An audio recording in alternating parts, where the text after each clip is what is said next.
Yes, Lord, po.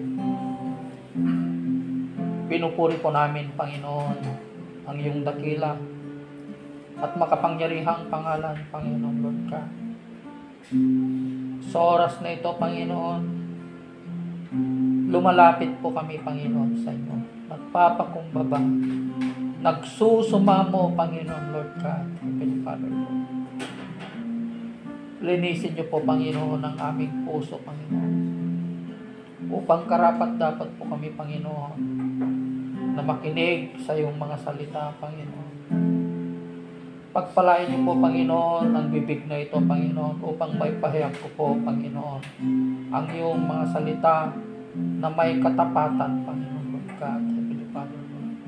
Gayon din, Panginoon, sa mga nanonood at nakikinig sa sandaling ito, Panginoon, Lord God. Pagpalain niyo po, Panginoon, ang iyong mga salita, Panginoon, Lord God. Itinatas ko po ang iyong pangalan, Panginoon, sa gawain na ito, in Jesus' mighty name. Amen. Praise God.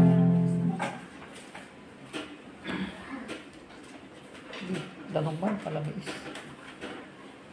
Dahidaya when baka.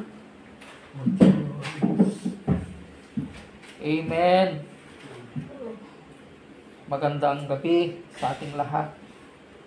Mga ginigiliw, mga minamahal ng Panginoon, may pag-asa sa Panginoon. Ang pag-aaralan natin ngayon sa gabing ito ay ang tunay na puno ng ubas.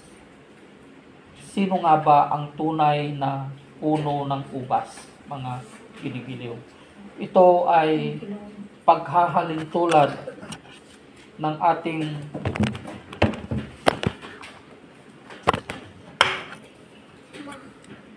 Panginoong Jesucristo na siya ang puno ng ubas, mga ginigiliw.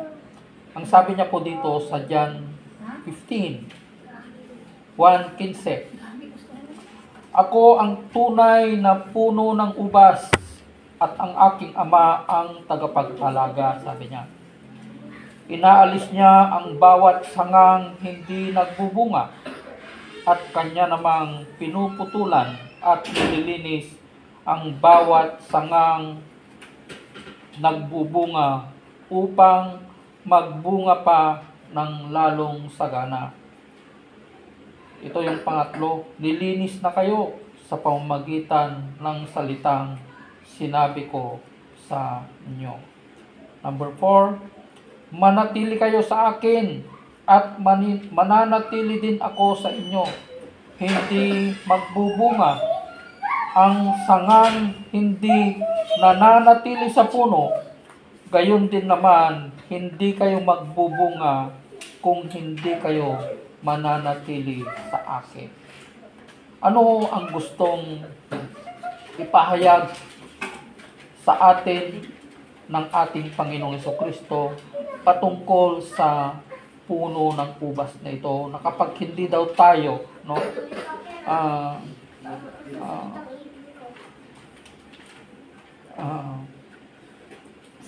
kapag hindi daw tayo nananatili sa ubas na yon, mga ginigiliw, no, hindi daw tayo mamumunga. Ano ang mensahe na gustong ipahayag sa atin ng Panginoon sa gabing ito, mga ginigiliw? Alam nyo kung anong gustong sabihin sa atin ng Panginoon? Na dapat, no, mamuhay tayo katulad ng ating Panginoong Jesucristo. We live like Jesus. Mamuhay tayo katulad ng ating Panginoong Jesucristo. Dapat magkaroon tayo ng divine character. Diba? Banal na pag-uugali, divine character, mga ginigiliw. Diba? Alam nyo, ito, makikita nila yung mga, makikita nila ang pagiging Kristiyano ang isang tao sa pamamagitan ng kanyang pananalita at sa kanyang mga galaw, mga ginigiliw. Diba? Dapat finesse yung galaw natin, diba? Mapagpakumbaba tayo, hindi tayo mayabang, hindi magaspang yung mga galaw natin. 'Di ba? Kaya ang gustong sabihin dito ng Panginoon, dapat meron tayo yung pagiging mapalad. Alam niyo yung pagiging mapalad? Ito yung unang katuruan ng ating Panginoong Jesucristo. 'Di ba? Nasa Matthew 5, 'di ba? Nasa Matthew 5 na kailangang meron sa atin yung pagiging mapalad. Ito ang sinasabi sa atin ngayon ng ating Panginoong Jesucristo. Kung wala sa atin ang mga pag-uugali ng pagiging mapalad, ibig sabihin, hindi po tayo naka-attach, no? Hindi po tayo naka-attach sa puno ng ubas na ito. Ng ubas na ito, tumutukoy ito sa pagkatao, sa pagka-Diyos ng ating Panginoong Jesucristo, mga kinikiliw. Kaya, kailangan, dapat meron tayo yung pagiging divine character of God. Diba? Magbabago yung pamumuhay natin, magbabago yung pananalita natin, hindi magaspang, hindi mayabang. Alam nyo, makikita nila yan. Diba? Kung paano tayo makipag-usap sa isang tao. Diba? Alam nyo, pag ikaw ay isang Kristiyano, nahahalata mo, nararamdaman mo sa pamamagitan ng espiritu at espiritu yung pakikipag-usap ng isang Kristiyano, ng isang tunay na Kristiyano. Diba? Pero kung medyo mayabang, hindi maganda yung pananalita niya, ibig sabihin, wala sa kanya ang katangian ni Kristo. Dapat taglayin natin yung katangian ng ating Panginoong Jesucristo, mga ginigiliw. Diba? Ito ang gustong sabihin sa atin upang hindi po tayo upang ay mananatili tayo sa kanya, mga ginigiliw. Isang sinabi dito na linis ko ng aking mga anak. I have led you by the word and by the teachings I have spoken to you. Kaya ang tanging nakakapaglinis lamang sa atin, mga ginigiliw, ay walang iba kundi ang salita ng Panginoon, di ba? Ang kanyang salita. Kaya sabi pa niya dito, ang hindi nananatili sa akin gaya ng sanga ay itinatapon at natutuyo. Ang ganoong mga sanga ay tinitipon at inihahagis sa apoy at nasusunog. Yun daw ang mangyayari sa isang tao na hindi daw po nananatili sa ating Panginoon. Itatapon sa impyerno. Susunugin, sabi niya, mga ginigiliw. Diba? So paano tayo mananatili sa ating Panginoon kung wala sa atin ang kabanalan ng Diyos? Diba? Kung wala sa atin yung pagiging mapalad, yung pag-uugali ng isang Kristiyano, diba? Anong sabi niya dito? Yung basahin natin sa Matthew 5. Ito yung mga pag-uugali na ninanais sa atin ng Panginoon. Yung pagiging mapalad. No? Ito yung pinagpala. Sabi niya dito sa Matthew 5:3, pinagpala ang mga taong walang inaasahan kundi ang Diyos sapagkat kabilang sila sa kaharian ng langit. Sabi niya.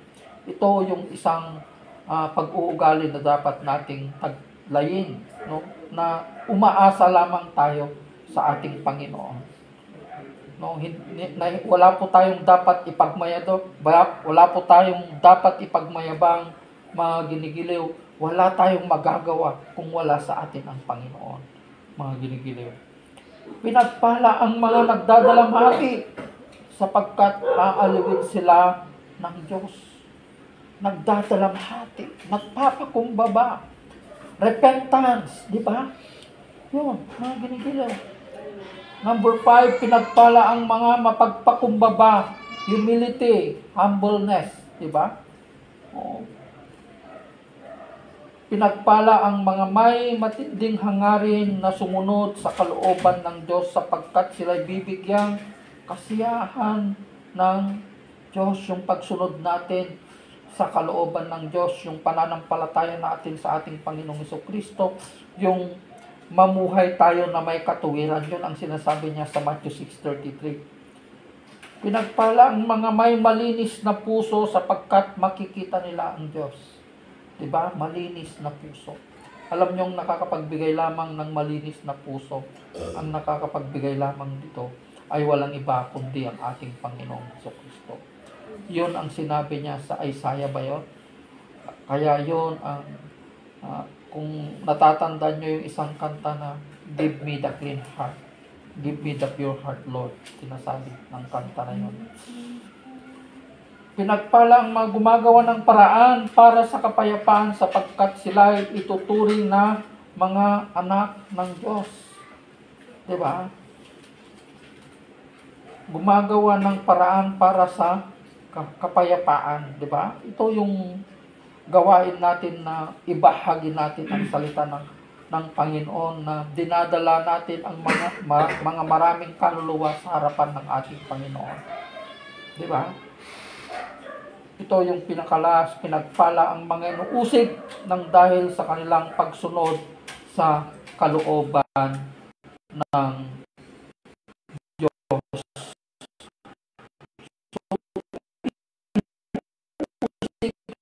Alam niyo sa panahon si